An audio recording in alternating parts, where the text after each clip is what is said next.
Welcome everyone. Today's tutorial we're going to be talking about how you can customize Simple GIS. This is obviously a more advanced topic, I guess, for more advanced users, but hopefully this will shed a little light on some of the power and features that you have in being able to customize your Simple GIS application. For today's tutorial, we're going to start with a new empty project. So we launched our Simple GIS Client application and we've gone to the new project window, and we're simply going to select this new empty project template. And as you see, we have a new blank map data view document, but we want to go to the project manager window, which is on the tab at the bottom of the screen. Right now it's called unnamed project since we haven't named our project file. And in the project manager window, along the tabs along the left hand side, I want to direct your attention to the one called modules. This particular tab contains all of the VB procedures. By default, whenever you start a Simple GIS project, there are a set of core VB procedures that are loaded as part of every project. And these procedures contain all of the VB scripts for some of the basic functionality within Simple GIS. And you can edit any of these, but in this case for today, we're actually just going to create a new module that's going to store our simple procedure that we're going to create. So we're going to go to this new script module tool button, and as we click on it, we get this new empty script module, and you'll see the new tab at the bottom of your screen. In this case, it's called Module 1. And right now, obviously, we don't have any type of procedures or anything in it. We just basically have an empty page. Along the top, you'll see you have a set of tool buttons, of course. You have some undo features, cut and copy features, pasting, some of the basic text editing features that you would normally see. You have a find or a search. So you have a set of tools along the top. And the one to the far left is the new procedure function. And as we click on this, we'll get a new dialog box. And we're actually going to give a name for our new procedure. And we're going to use the famous Hello World sample. And in this case, the method type, we do want a feature, not a procedure, not a function. And as we click on that, we see it kind of insert the skeleton for our procedure. And we're going to go between where it first defines the procedure with the sub statement and between the end sub. And we're just going to enter in a basic statement. We're going to do a message box, which is a common VB method. And we're just going to show message box hello world. And this will simply display a message box with this statement when executed. Now we're going to click on our compile button, kind of located in the middle here, you see. And as we click on it, it grays out, which indicates that it did compile successfully. And now we're going to go to our go-to drop-down box and select our procedure, and we're going to click this run button next to it. It says run procedure, and as we click on it, we see that in fact we do get a message box with the hello world statement in it, so that we see that it did execute successfully. So at this point, we have a procedure, but let's assume that we want a way to be able to call this procedure from our map data view document in an easy way. So in this case, what we're going to do is we're actually going to add a new custom menu to our map data view document. So what we did, we're going back to our project manager window, and on the tabs along the left-hand side, there's one named menus. And this allows you to customize menus for the various document types within Simple GIS. So at the very top in the drop-down list, we are going to go to the one named Map Frame Menus, which references the Map Data View document menus.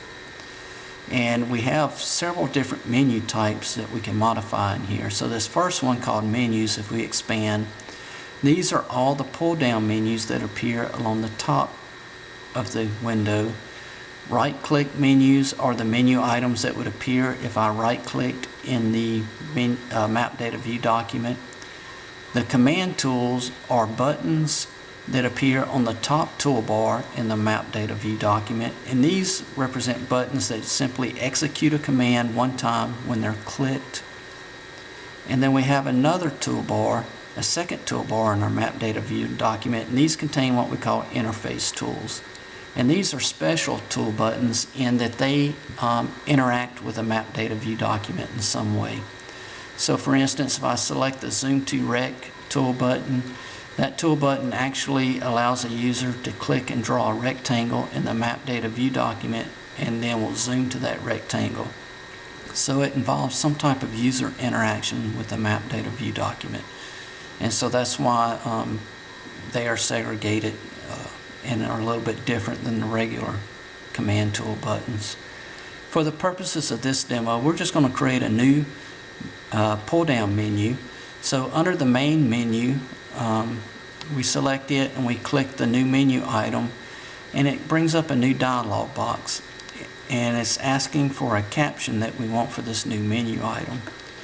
So at this point, I'm just going to say new pull-down menu, and I could attach a procedure to this menu item when I would click it, but in this case I'm not going to attach it to this. I'm going to use this as a main pull-down menu with sub-menus underneath it. In addition, I could have had a refresh script which would just tell it when to enable or disable the menu, and I could even include a bitmap with my menu as well if I wanted to. So I'm not going to do that right now. I'm just going to leave the main menu caption, and we'll just insert a new pull-down menu or sub-menu item underneath this one. So we'll leave the scripts blank for now, and we'll click apply, and we see that it actually did add a new menu item at the bottom of our list here. However, I have no sub-menus underneath here. Unlike if I look at the menu option above with the plus sign, if I click on it to expand it, I see that I have a couple of sub-menu items underneath this. So now I'm going to select the new menu item we just created, and I'm going to go back and click on the new menu item button, and this is going to create a new sub-menu item underneath this one. So now for this menu caption, I'm just going to say run hello world, and actually you just put whatever you want here. And then for the actual command script, I'm going to click on the drop down list, and obviously as I do that, you'll see that there's a large list of actual procedures that I could select from, but I'll just start typing, and as I do, I see the hello world procedure pop up, so I'll select it, and as I do so, I'll click apply, and I now see that I can see a new submenu item underneath the one we just created. And if I actually go to my map data view document, I see that in fact I do have a new menu at the very end of my pull down menus, and if I click on it to expand it, I see I have a new submenu item, and as I click on that, I see that it does in fact run our hello world procedure, as evidenced by the message box that just popped up with a hello world message. So that was a very basic example of customizing the Simple GIS Client. Obviously, there's much more that we could do on this, but for now, let's just go back to our basic procedure that we just created, and I'm going to add a couple of more elements just to demonstrate some of the other features within the VB editing module. One thing to remember is that within your VB procedure, any variables that you're going to use need to be declared within your VB procedure if they are not declared globally. So basically, just make sure that any variables you would use you have declared, otherwise you will receive a runtime error. So in this case, I'm just going to add a couple of lines here. So I'm going to add a simple if statement, and I'm just going to say if variable I equals 1, and ordinarily I would need a then statement after this, but I'm going to purposely leave that off for now to demonstrate the compile error checking. So in this case, I'm going to wrap this around our message box, and I'll just end it with an end if here. And so now if I go to my compile button, I see that as I click on it, I get a compile error, and it tells me that I have an invalid token at end of line, and it actually will highlight the line where the error is occurring so that it gives you an indication of where the issue is arising at.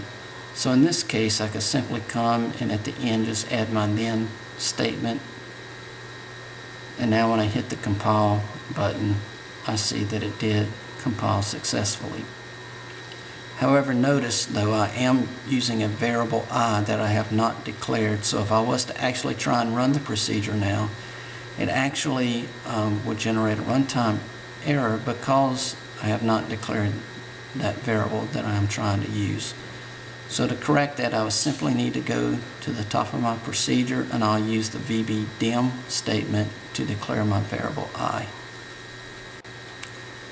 So now, if I was to go and recompile, I see that it compiles successfully.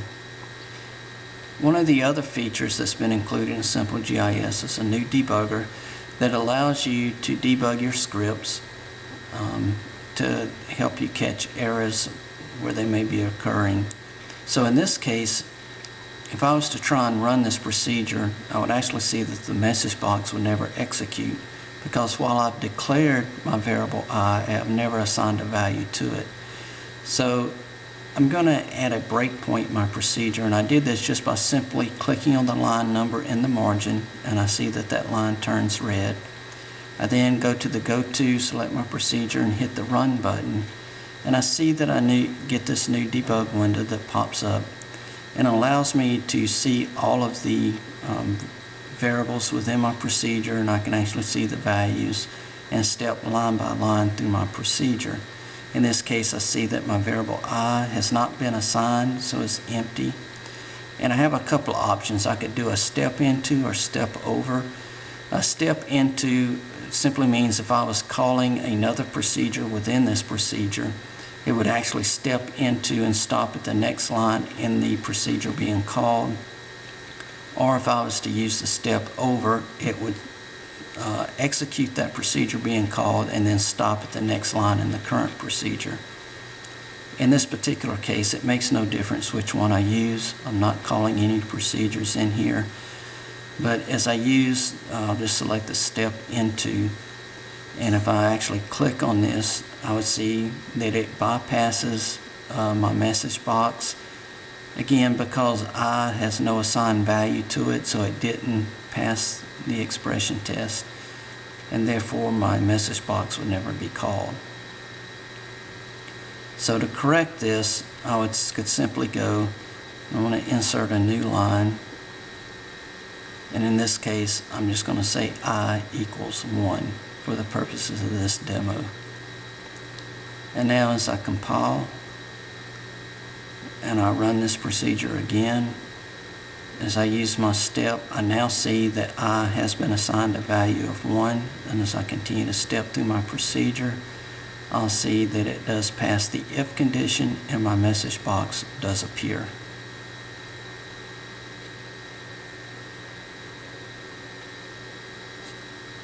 So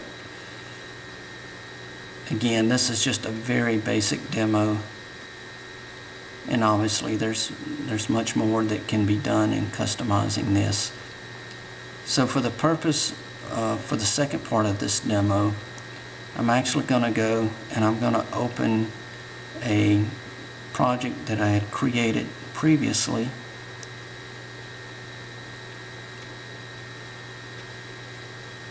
So I'm going to call this customized project here that I've created. And this is a procedure that I've created previously. And instead of trying to write this from scratch during this demo, I thought I would just kind of explain the procedure to you. So the purpose of this procedure is to allow the user to click on a point in a map data view document and return the area of a selected feature in acres rather than whatever the units are set to the current view document. So as I view this procedure, I see at the top I have declared a couple of different lines as variables. as you can see by the dim statements. And so a couple of those variables I have defined, they're actually objects. So these will be simple GIS objects. There's a view object, a point, a layer, and then also have some other variables that are simply numbers, basically. So I have AI conversion.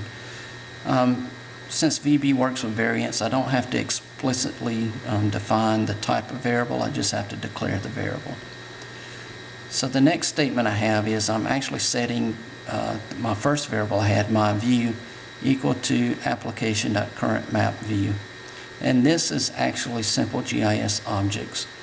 The application is a global variable within simple GIS that references the simple GIS application object. And if you actually go to the simple GIS help file and go to the customizing simple GIS topic, underneath that topic you'll see a simple GIS library objects topic. And as I expand this topic, I see all of the different objects that I can reference within simple GIS. And so I see that it is a quite lengthy list. So there are a lot of different things that I can do within the VB.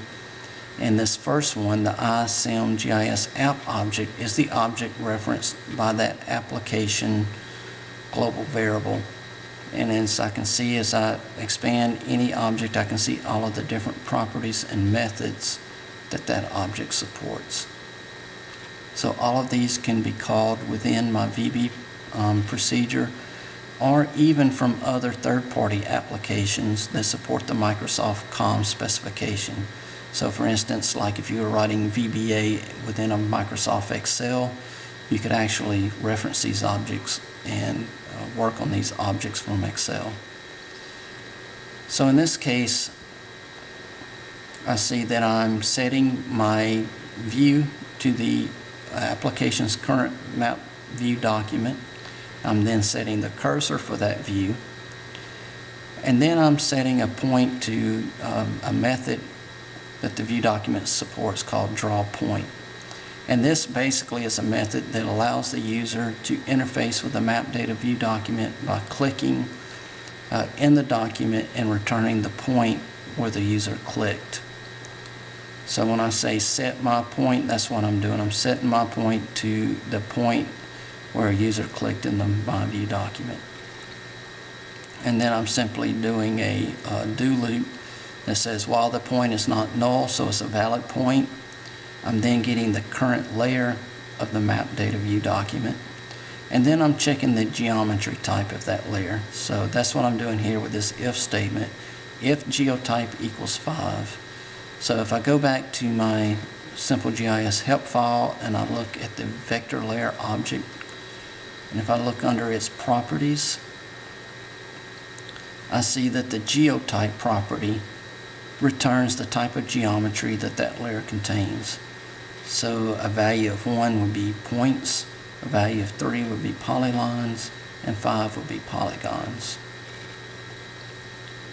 So since this procedure is only useful for polygons, since that's the only geometry that would have an area, that's why it's checking to say, okay, if the geometry of the current layer is polygon, then I want to select all features that intersect the point that the user clicked. So that's what I'm setting this list to. So this my layer.find by shape, that is saying return all features that intersect the point. And then for each of those features returned in that list, I'm getting the shape of that feature. So this is basically the polygon. And then I'm returning the area for that polygon.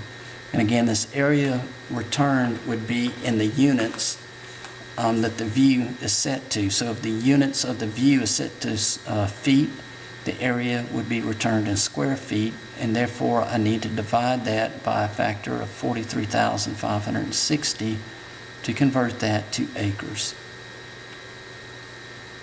Likewise, if the view units was a 1, that indicates miles, and so the area returned would be in square miles, and the factor I would need to divide by then is 0.001. So at the end, then I simply take the area returned, divide it by that conversion factor, and then I'll report the result out through a message box. So that is here. And then at the very end, I just set the point again to the map data view document.draw point. So essentially it's just allowing the user to continue to click on points in the map data view document until they select a different tool.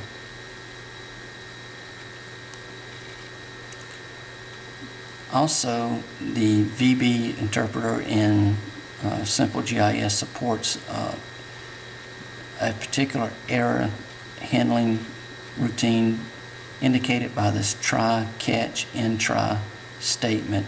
So essentially that just says try everything in these following statements, and if I get an error, then break and execute the statement located between the catch and the end try here. And so that's basically it. I have the end of the do statement with a loop, and that is basically the procedure. Now the other thing is I've gone back to my menus under my project manager window, and under the map data view documents on the interface tools, again, since this particular tool involves user interaction, I added a new menu item under the interface tool called Calc Acres. And I see the tool button name I've given it, and the command script is the procedure that we just showed in the new module. And I've even added a hint for the tool button. So this is a hint that will show when your mouse hovers over the tool button. And I've actually added a bitmap. So if I click on the load bitmap tool, basically you can go and you can select a bitmap, and this basically is the bitmap that'll show on the tool face. By default, the tool buttons are 24 pixels wide by 24 pixels high, so that's the size of the bitmap you need. And as I click apply, and if I actually look in my map data view document, I can see that I have this tool button at the end. So I have, in this particular case, I have some layers loaded that all involve polygon features or boundary. So as I select a layer from my table of contents to make it the active layer, and if I click on my new tool button, and as I hover over the tool button, I see my little pop-up hint that I'd added for it. But as I click on the map, I see that I get a message box reporting the acreage for the feature selected of the current layer. And I can continue to click on different features in my map data view document, and I'll get a message box pop up displaying the acreage for that feature. And as I zoom in, I might even see, in this case, I have some zip code tabulation boundaries from the U.S. Census Bureau. So if I select my zip code as the active layer, and now if I click on one of its features, I see that it's reporting the acreage out for those boundaries as well.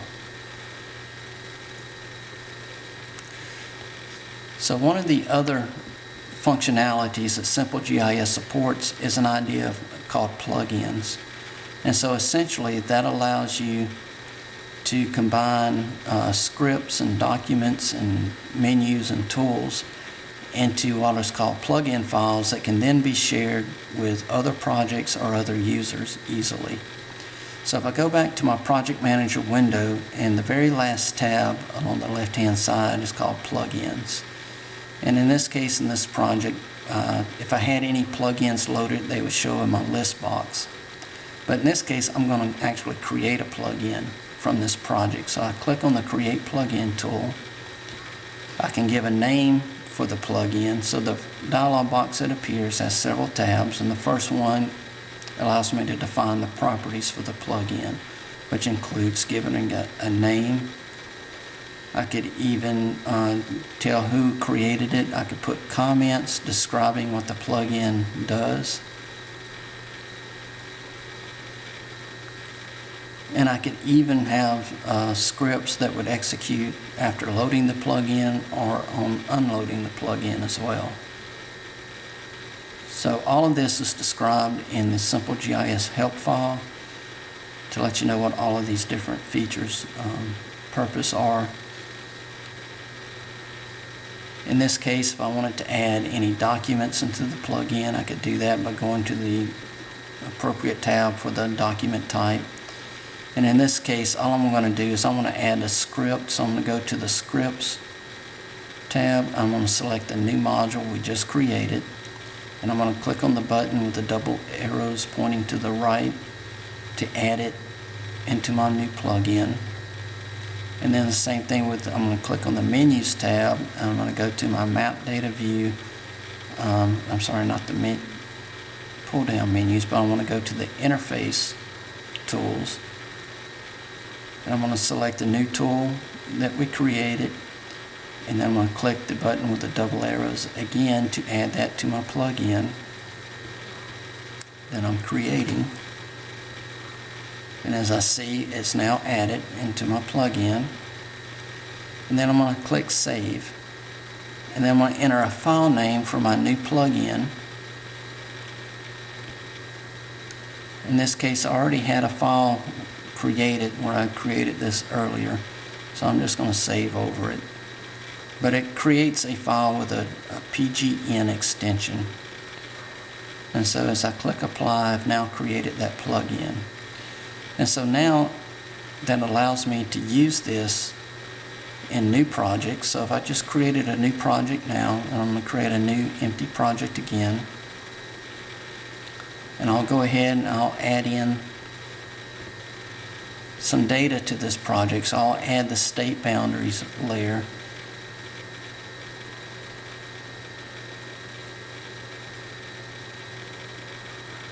And then I'm going to go to my project manager window.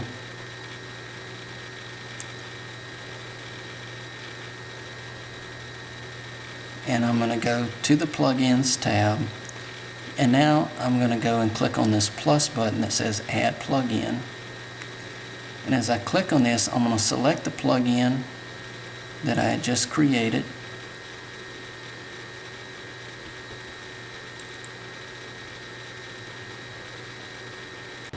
And when I click Open, I see that it has placed it in my plugins list.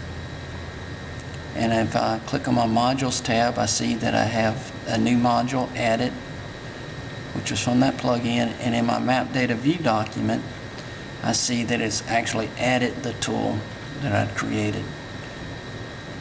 And now as I go and I click the different features in my state boundaries, I see that it is reporting the acreage out for those state boundaries.